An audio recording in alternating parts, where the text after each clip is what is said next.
about potential unmasking and also potentially putting fraud onto the FISA court by not disclosing that Hillary funded the opposition research for the warrant. I want to see it all. Anything else? But let's see it quickly. Let's see it quickly. Let's see happy hour. I don't even know what to ask. It's okay. You know, you said it's been going on for 9 months. That's basically 2 porcupines because they have a gestation period of about 120 days. Oh my God! You didn't even have to look that up. That was like Greg's weird What is animal going facts. on in your brain? No, this shows you how bored I am by this topic. But there is there's 2 good points here to make. Number one, everybody wants this story to move on, except for the people who don't want it to move on. And it's the election losers. Now, remember they ruthlessly attacked Fox News and they ruthlessly attacked the Republicans over dwelling on Benghazi, in which 4 Americans died, and it was blamed on a terror attack blamed on a movie. Everybody was mocked. They had there were comedy shows, Colbert. They'd show the flaming cars, and they'd be making jokes about why are you spending so much time? Move along. Nothing happened there. Move along.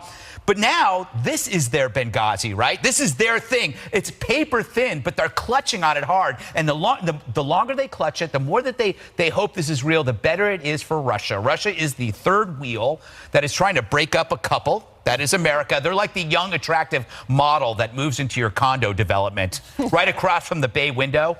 A distraction that leads to destruction. Gosh. Are you like a peeping Tom person? Not anymore, Kimberly. Gave it up. Yeah, I gave it up. It's a lot of work. Next to Gutfeld. By the way, my name's Greg, so I couldn't be one. Oh, good job, Tom. Yes. Got it. Well, See how exhausting this Russia story is? Yes. No, then there's this other thing. Okay, so the House Intel Chair, Devin Nunes, Oh my God! put out another letter Sell it, Dana. to the attorney.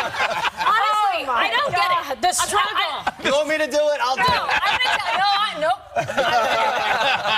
So yesterday we had this whole back and forth between President Trump and the Attorney General, and we talk about their little spat and how it plays out in public. Then the Attorney General has dinner with his his colleagues at Central, and what does that mean, etc. Because he has said that he has instructed Michael Horowitz, the Inspector General of the Justice Department, to investigate the same thing Jesse was talking about, possible funny business with the FISA court.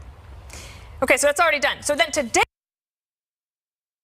we have to get another letter that lays out that Nunes thinks that there could be laws broken in the FISA thing, and he sends a letter to Jeff Sessions and demands a response. I'm like, what am I missing? He responded the day before.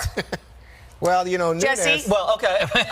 I think he's lighting a fire under Jeff Sessions. He's not happy with the fact that the IG is investigating it. I think he wants to ramp up the heat and maybe wants a special and then they counsel. Can ask Devin Nunes about all of his activities. A lot of people want a special counsel because the Domestic Investigations and Operations Guide says that you have to put forth to a judge factual and verified information when you're applying for a warrant to spy an American. I don't get it. The dossier, which was paid for by Hillary and chock full of Russian lies, was neither verified nor substantiated. And Comey himself admitted to the Senate Intelligence Committee that it was salacious and unverified. So this is his favorite subject. I get that. That is not honest, and it is against the law, and that's what he's asking Sessions to look at for the 7th time. You know, one of the things I couldn't stand in Washington, even from when I worked on Capitol Hill, through my time at the Justice Department, over to the White House, was how people on both sides use letters to somebody else in order to get press attention. It is so annoying. I like how President Trump does it. He bypasses the whole process and just sends a tweet. I don't know, but see, I disagree. I think it's kind of nice to bring back the letter. I love like handwriting, and then when fans write to me about the show, I read every piece of fan mail, and I love the handwriting. You can almost guess the age because generally older people have better handwriting. Absolutely. Young people, they can't hold pens anymore. They don't know how. They look at a pen or a pencil, they get very nervous. Do you read the fan mail that comes from people cutting out letters in the newspaper? Sometimes I do. I like it when they write outside the envelope like they've had another thought. So they mail you a letter and then they keep writing outside. You know who does that? Who? Jail mail. Oh, yes. Well, you get a lot of jail mail. I think you get the most jail mail of anyone. I get the most, and they all draw pictures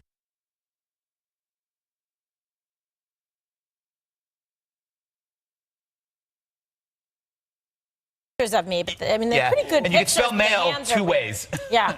It's interesting, right? All right, well, this has been great.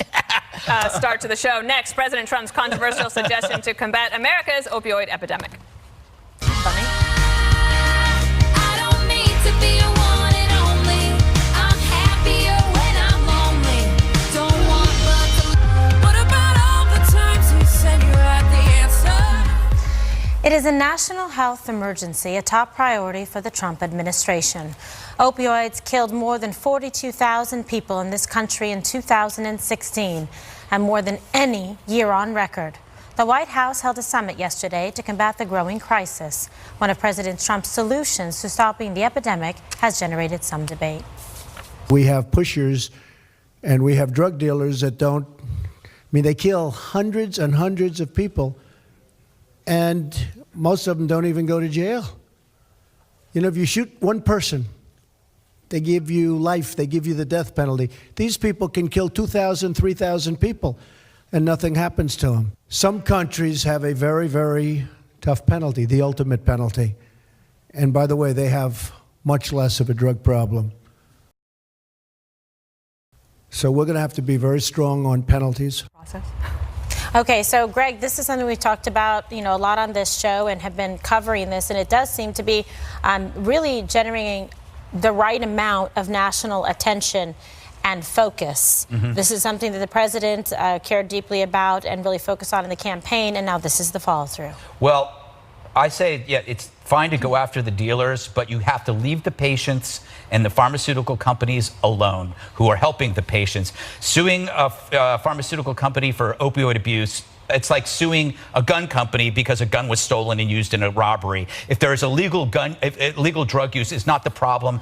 It is not caused by the pharmacies. There's a lot of, you don't want to handicap a system based on the abuse of a few. We've used that philosophy with everything, from driving to drugs to firearms. So there's a myth about this opioid abuse. They think it's driven by patients who are using prescribed drugs. That's not the case. The rate of addiction is only 2% of the 87 million people that use these drugs. So the drug is being the prescription drug is being denigrated when in fact it's helping millions of cancer patients and people with pain disorders.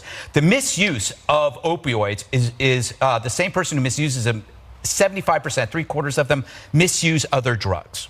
Also illegal drugs, okay? So the overdoses are usually due to street drugs, not prescription medications. But I think the danger here is we're conflating it to this whole thing of opioids, and so doctors are scared of prescribing it to their sick patients because they're afraid they're going to get in trouble, and so the patients can't get the drugs that they need. We're punishing again. It's like the gun argument. We are punishing law-abiding individuals. These people are sick and they're not getting their drugs because people are freaking out. It's like a teacher who punishes an entire classroom because there's one kid that's screwing up. I was that kid. I knew it was you. I knew it was you. But we got so bad about do not criminalize the law-abiding patient or criminalize the drug that helps them get through their days. You can't do that. So I'm okay with him going after the dealers. I think that's important. But separate it. All right, so separate it out. Dana, what's your takeaway? Well, I think that, again, as he said something again this week about a law enforcement issue. Like, it would make sense. Like, if you had stiffer penalties for drug dealers, then maybe you wouldn't have this problem. Now, places like the Philippines and that dictator, Duterte, who really likes President Trump, I mean, he does this. And it leads to very dangerous things, because then how do you get the due process, as we've been talking about all week? What if innocent people are being put to death and they weren't really the ones dealing the drugs? So I agree, there are law enforcement issues that have to take place. I am surprised that we are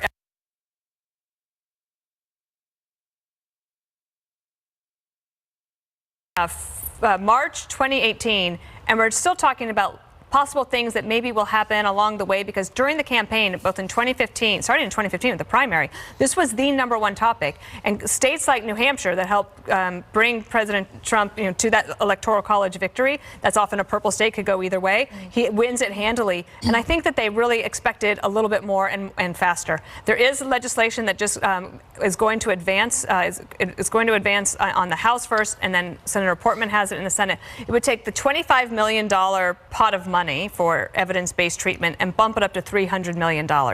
absolutely significant, but it has to be based on evidence. Unfortunately, right now, only about 20% of the treatments that we have are long-term effective. So we have a lot of investment that needs to be made. Yeah, investment, research, perhaps even like some kind of clinical trials, anything to try to help people to get the assistance. As so many people really want to, beat this drug addiction and get off of these drugs that really are just life-ending. I'll just say this. The president's made a lot of very important promises throughout the campaign in the last year. Opioids, now the gun issue. And he's made these promises to the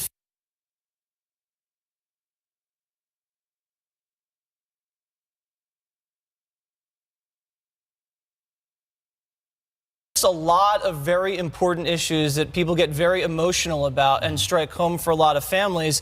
It's kind of still unsolved, but he's kind of able to every once in a while throw it back onto the front stage.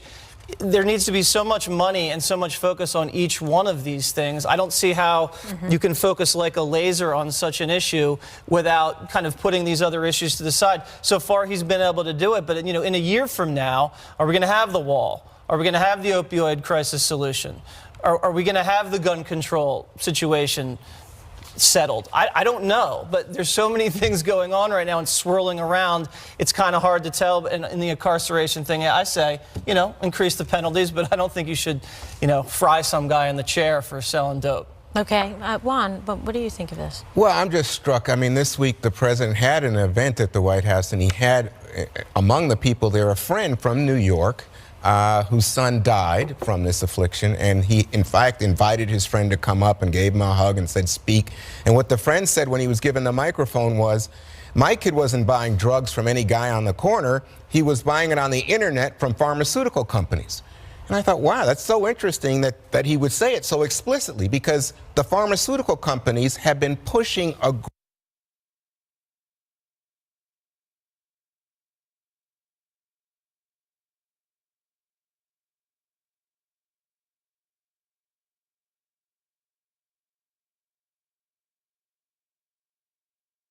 and then you have an inexplicable number of people dying and no consequences for the pharmaceutical companies. So now, somehow, President Trump thinks, yeah, I'm going to go after people who are selling drugs, apparently thinks illegal drugs.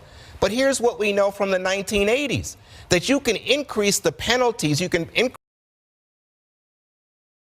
drive down either the availability or the cost of the drugs. In fact, there's always another person to sell the drugs. It's actually interesting because that's actually right now we're dealing with prison reform, yes, which is basically based on what happened. What happened then? Yeah. And his own Surgeon General, Jerome Adams, who comes from Indiana, worked with Vice President Pence in Indiana, has said quite clearly, we need to change the strategy, do more in terms of mental health, do more in terms of reining in these pharmaceutical companies. So I don't understand. It seems to me just autocratic. It's like when he said the other day, oh yeah, don't worry about the due process, take the guns. And that set off the conservatives. And now he's saying, just go ahead and kill these people. I don't understand why you guys don't flip out. Wait, but no, I just mentioned a statistic which is actually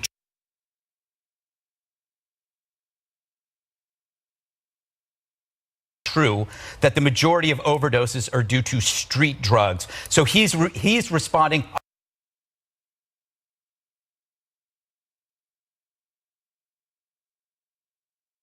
Statistic which is companies that are on the street corners, right, selling it. It is actually the drug dealers. The majority of the overdoses are by street drugs. We can, by the way, take a look at Portugal and see how they deal with drugs. Yeah. It's an interesting and refreshing, positive story. Anyway. Okay. Well, you can imagine a lot of people are very concerned about this, to lose a loved one, a family member, a child to opioid addiction. It's harrowing. Don't recover from it. Lots of news out of the White House this week, but the press secretary is dismissing all the cries about chaos next.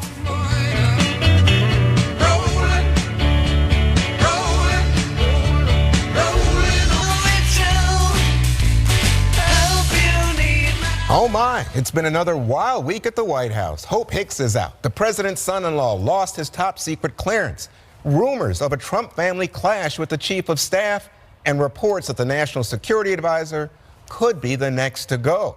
Is this reality TV or what? The media points to a White House in chaos. A whole lot of chaos and upheaval in the White House. Chaos at the White House. Coming up, today's episode of White House Chaos. Are we looking at a White House in chaos?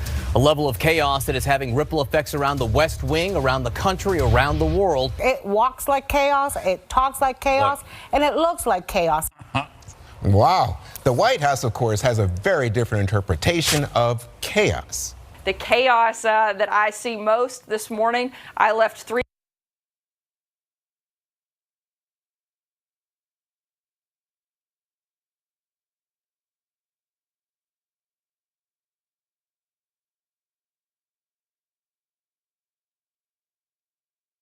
I left 3. We're rebuilding the judiciary. If they want to call it chaos, fine, but we call it success and productivity, and we're going to keep plugging along. So the part that surprises me is that, Jesse, people like Anthony Scaramucci, who work for the president, as you all know, says, oh, morale inside is terrible, and even more people are going to leave soon. Maybe he knows something I don't know. I'm not sure if I find that hard to believe. You know everything. Well said, Greg. Listen, we all have chaos in our lives. You do, I do, we all do at this table. This country's always been a chaotic country. Captain Ask Chaos. anybody. Jesse. They all have drama. The White House has drama. That's no surprise. They're like a football team. You know the football team that, they turn the ball over a lot. They give up a bunch of sacks. The quarterbacks, throwing picks and everything like that. But they always come back in the fourth quarter, put points on the board, and come away with the win. And this is how this White House has been. Through all the chaos, they get a lot of great stuff done when it comes to judges, taxes, and ISIS being defeated. But listen, there was no chaos in the Hillary campaign. She got clobbered.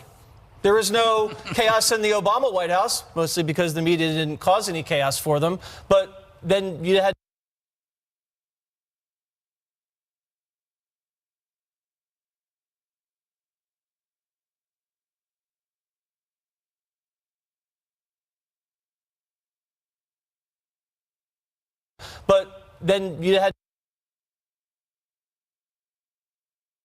the chief of staff, someone that ordered an expensive table.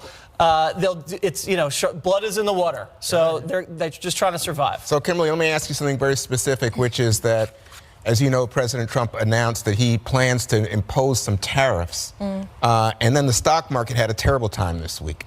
Is that chaos, or what's? Because it said that there was no review at the White House, the lawyers hadn't looked at it, and then Gary Cohn, his economic advisor, apparently said he might leave beyond. Well, right. So that was part of the Captain Chaos theory today, where they're like, okay, is Gary Cohn staying? Is McMaster staying? Kelly's out. So it was like 3 people today with the big discussion that have dominated the news cycle. So look, I mean, I'm quite certain there will be changes coming forward, but nevertheless, I mean, most people don't stay in for the full term or 2 terms, but people certainly have their prerogative. If Gary Cohn wants to leave, and he'll leave.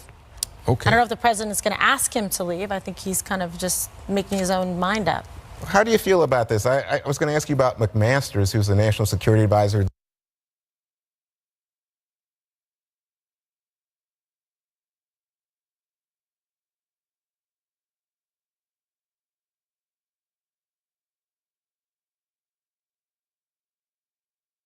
National security advisor.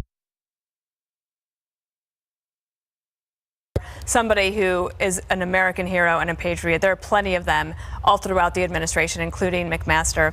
After that report on NBC, which landed at 4 o'clock, at about 6:25, there was a statement from Michael Anton, the National Security Council spokesperson, who said, I was just in the Oval Office with the president and McMaster, and he said he has full confidence in McMaster. I think on the chaos front, it would be great if Sarah Sanders never had to answer a question like that. But